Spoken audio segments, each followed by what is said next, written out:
بھائیو انسان اور خطا لازمی ہے، اگر معاف کرنا نہ سیکھا تو ہم خود ہی دکھی ہو کے رہ جائیں گے۔ لوگوں کے زخم بھلا دو، اللہ پہ ڈال دو، اللہ صلہ دے گا، زندگی پرسکون ہو جائے گی۔ دیکھو ہم اپنے یہ کرتے پر داغ نہیں لگنے دیتے، اپنے بس سے داغ۔ کھانا کھانے بیٹھو نیپکن، یہ دیکھو ابھی نیپکن پڑے ہوئے، رکھو ابو رکھو توڑے چولے تو کوئی سالن نہ ڈھے پڑو، ٹھیک، یہ تو پھر بھی دھل جائے گا۔ لیکن یہاں داغ لگا، کبھی نفرت کا، کبھی غصے کا، کبھی انتقام کا، کبھی حسد کا، کبھی بغض کا، کبھی کینے کا۔ انسان سب سے زیادہ اپنی ذات سے محبت کرتا ہے۔ یہ معمولی سے کپڑے کو داغ سے بچاتے ہو، جو سب سے قیمتی چیز ہے دل، جو بادشاہ ہے، اسے بھی تو صاف ستھرا رکھو۔ جیسے ہم لاکھ زور لگا لیں، ہم کپڑے کو میل سے نہیں بچا سکتے، لاکھ زور لگا لو، لوگوں کے منفی رویے آپ کو توڑے بغیر نہیں چھوڑیں گے۔ لہذا کیا کرو، نبی والا معاف کرو، معاف کرو، دل کو صاف کرو، دل کو صاف کرو، دل کو صاف کرو، صبر کرو، معاف کرو۔ صبح و شام اس دل میں کسی کی نفرت نہ آنے دینا، کسی کے لیے بغض نہ آنے دینا، کسی کا کھوٹ نہ آنے دینا، کسی سے کینہ، غش، سارے الفاظ کو اپنے اندر سمیٹے ہوئے۔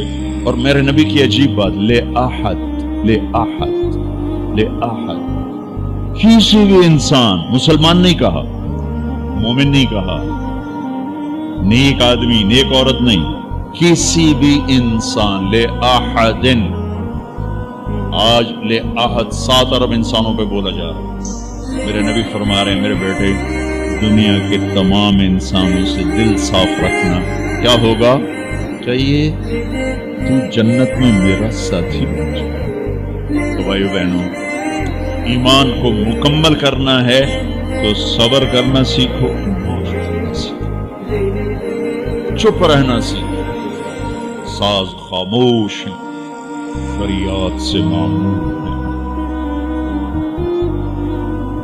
جواب دینا تو کیا مسئلہ ہے، عقل چپ رہنے پہ لگتی۔ کوئی ابھر جائے، بیٹا ابھر جائے، بیوی ابھر جائے، خامد ابھر جائے، چپ ہو جاؤ، گزار دو اس طوفان۔ واپسی میں ایمان کی وہ اللہ حلاوت مٹھاس دے گا، ساری زندگی محسوس کرتے تھے۔ یہ صفت بھی معاشرے میں کوئی نہیں، نہ کوئی معاف کرنا جانتا ہے، نہ کوئی صبر کرنا جانتا ہے۔ اللہ تعالیٰ نے سورہ یوسف جیسی کہانی اور کوئی نہیں سنائی، خود اللہ نے کہا، نحن نقص علیک احسن القصص۔ میرے محبوب، آپ کو سب سے خوبصورت کہانی سنو، سب سے خوبصورت کیا ہے؟ یوسف کی کہانی۔ اور کسی نبی کا یوں تفصیل سے چلتے چلتے واقعہ پورے قرآن میں اور کہیں نہیں جیسے یوسف علیہ السلام کی کہانی۔ یوسف علیہ السلام کے بھائیوں کے ظلم کی وجہ سے 40 سال ان کو در بدر ہونا پڑا، 40 برس گھر سے جدا، پھر تہمت لگی، نبی ابن نبی ابن نبی ابن نبی، پھر جیل 309 سال، بضع سنین۔ جن بھائیوں نے یہ دکھ پہنچایا تھا ان کے ساتھ کیا ہونا چاہیے تھا؟ میں صرف ان کا اب جملہ بتاتا ہوں جو یوسف علیہ السلام نے جب اپنا تعارف کا، جب بنیامین کو روک لیا، اب پیچھے بھائیوں نے جا کر بتایا کہ بنیامین نے چوری کر لی تھی، اس کو وہ روک لیا وزیر خزانہ نے۔ یعقوب علیہ السلام نے فرمایا کہ نہیں بیٹے، میرا یہ خط لے جاؤ اور اس کو دے دو تو وہ امیدیں چھوڑ دے گا۔ تو وہ خط ایک بڑا دردناک، وہ بڑی تحریر تھی، لکھا تھا عزیز مصر کے نام، ہم انبیاء کی اولاد شروع سے ہی آزمائش کی بھٹی میں ہیں۔ میرے دادا کو آگ میں ڈالا گیا، میرے چاچا کو چھری کے نیچے سے نکال، باپ کا لفظ آتا ہے، میرے باپ کو، چاچے کو بھی باپ عربی میں کہتے ہیں، چھری کے نیچے سے نکالا گیا، میرے بچے کو مجھ سے چھینا گیا، آج 40 سال ہو گئے، مجھے اس کی خبر نہیں، تیری بڑی مہربانی میرا بیٹا واپس کر دے، ہم چور نہیں۔ اچھا، چونکہ یعقوب بھی نبی، یوسف بھی نبی، جب یوسف علیہ السلام اقتدار میں آ گئے تو اللہ کی طرف سے اجازت نہیں باپ کو بتانے کی کہ بھائی بتا دو میں ٹھیک ٹھاک ہوں. خاموش ہو خاموش.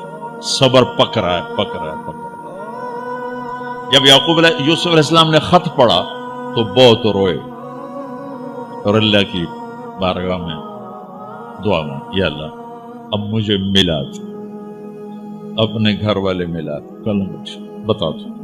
پہلے روکا ہوا کہ اب بتا دو. تو یوسف علیہ السلام نقاب اوڑھتے تھے، اپنے حسن ایسا تھا، نقاب اوڑھتے تھے کوئی فتنے میں نہ پڑے. جب وہ دوسری دفعہ بھائی آئے، تیسری دفعہ، تو ایھا العزیز قد مسنا واہلنا الضر وجئنا ببضاعۃ مزجاۃ فأوف لنا الکیل وتصدق علینا ان اللہ یجزی المتصدقین. کیا عاجزی ان کلمات. جناب لائے تو کچھ نہیں ہے بھائی، یہ 2 پھوٹی کوڑیاں ہیں، ہمیں کچھ غلہ دے دو، بڑی بھوک اور فاقہ ہے. تو یوسف علیہ السلام نے ایسے نقاب ہٹایا، ایک دم انہوں نے یوں دیکھا، ابھی پہچانا نہیں. میں یہ جملہ بتانا چاہتا ہوں کہ اللہ سبحان انبیاء کے اخلاق کیا ہوتے. مجھے کیوں سنا رہے، آپ کیوں سنا رہے ہیں کہ ہم اس کو پیچھے چلنے کی کوشش تو کریں. کیوں بد اخلاقوں کا مرنا چاہتے، کیوں لوگوں کے دل توڑ توڑ کے اپنی قبر میں جاتے ہیں. اسے ٹوٹنے دو، اسے اللہ اقبال کی قبر روشن کرے. تو بچا بچا کے نہ رکھ اسے، تیرا آئینہ ہے وہ آئینہ کہ شکست ہو تو عزیز تر ہے نگاہ آئینہ ساز میں. اسے ٹوٹنے دو، اس کے ٹوٹنے پر اس کی قیمت بڑی لگے گی. اس سے وہ فریادیں نکلیں گی جو عرش کو ہلا دی. جو ساز سے نکلی ہے وہ دھن سب نے سنی ہے، جو تار پہ بیتی ہے وہ کس دل کو پتا ہے. اس سے وہ نغمے نکلیں گے کہ اللہ کے عرش کو ہلا دیں گے. اپنے آپ کو توڑ دو، دوسرے کو مت ٹوٹنے دو. اپنے آپ کو توڑ دو، اپنے آپ کو توڑ دو کہ کائنات کا اٹل قانون ہے، ٹوٹ کے چیز بنتی.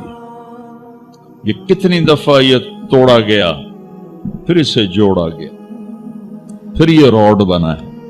یہ کپڑا کتنی دفعہ کٹا پٹا اور پھر جا کر زیب تن ہوا ہے. هل علمتم ما فعلتم بيوسف واخيه اذ انتم جاهلون. یہاں جو انہوں نے کیا تھا اس کے مطابق جملہ ہے قد علمتم ما ظلمتم بيوسف واخيه اذ انتم عامدون. اب میں دونوں کا فرق بتاتا ہوں. یوسف علیہ السلام کو کہنا چاہیے تھا آئیو نا ذلیل ہوتے میرے اگوں، لگ گیا نا پتا تو انہوں. تم نے جو میرے ساتھ ظلم و ستم جو تم نے میرے اوپر ڈھائے، تو جان بوجھ کے تم نے مجھے گھر سے بے گھر کیا، آج اس کا مزہ چکھ رہے ہو کہ نہیں چکھ رہے ہو. یہ کہنا تھا قد علمتم، تمہیں سارا پتا تھا. تم نے مجھے گھر سے نکالا، کنویں میں ڈالا، بازار میں بکا، تہمتیں اپنے دامن میں سمیٹ کے جیل میں گیا. یہ کہنا تھا. واہ واہ، یوسف علیہ السلام پہ قربان جاؤ. هل علمتم ما فعلتم بیوسف واخیہ اذ انتم جاہلون. مجرم کی طرف سے صفائیاں پیش کر رہے ہیں مدعی. آپ بے خبری میں حل وہاں بولا جاتا ہے کہ مجھے پتا ہے کہ جو بات میں عثمان کو کہنے لگا ہوں اسے معلوم نہیں. اردو میں ہم کہتے ہیں عثمان تمہیں پتا چلا، ابو بکر تمہیں پتا چلا. یہ ہے ہمارا محاورہ. تو عربی میں حل. میرے بھائیو، آپ کو پتا نہیں چلا تھا بے خبری میں. ما فعلتم، فعلا عربی زبان کا سب سے کمزور لفظ ہے. تھوڑا بہت یوسف کے ساتھ اور بھائی کے ساتھ کچھ معاملہ ہو گیا تھا.